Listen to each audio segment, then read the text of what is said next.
വിദേശത്ത് സൂക്ഷിച്ചിരുന്ന 274 ton RBI നാട്ടിലെത്തിച്ചു. സാമ്പത്തിക സുരക്ഷ ശക്തമാക്കുന്നതിന്റെ ഭാഗമായിട്ടാണ് RBIയുടെ നിർണായക നീക്കം. ഔദ്യോഗിക കണക്കുകൾ പ്രകാരം ഇന്ത്യയുടെ ആകെ 880.8 ടൺ സ്വർണ്ണശേഖരത്തിൽ 575.8 ടണ്ണും ഇപ്പോൾ രാജ്യത്തെ സുരക്ഷിത നിലവറകളിലാണ് സൂക്ഷിച്ചിരിക്കുന്നത്. ശേഷിക്കുന്ന സ്വർണം Bank of England, Bank for International Settlements എന്നിവിടങ്ങളിലായിട്ടാണ് സൂക്ഷിച്ചിരിക്കുന്നത്.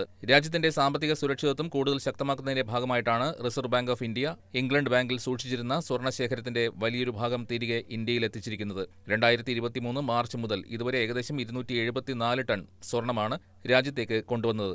വിദേശ രാജ്യങ്ങളെ ആശ്രയിക്കുന്നത് കുറയ്ക്കുകയും രാജ്യത്തിന്റെ സാമ്പത്തിക പരമാധികാരം കൂടുതൽ ഉറപ്പാക്കുകയും ചെയ്യുക എന്ന ദീർഘകാല ലക്ഷ്യത്തിന്റെ ഭാഗമായിട്ടാണ് ഈ നടപടി. ആഗോള സാമ്പത്തിക രാഷ്ട്രീയ സാഹചര്യങ്ങളിലെ മാറ്റങ്ങൾ പരിഗണിച്ച് രാജ്യത്തിന്റെ തന്ത്രപ്രധാന ആസ്തികൾ കൂടുതൽ സുരക്ഷിതമാക്കുകയും വിദേശ ആശ്രയത്വം കുറയ്ക്കുകയും ചെയ്യുക എന്നതാണ് ഈ നീക്കത്തിന്റെ പ്രധാന ലക്ഷ്യമെന്ന് വിലയിരുത്തപ്പെടുന്നു. News desk KCV news.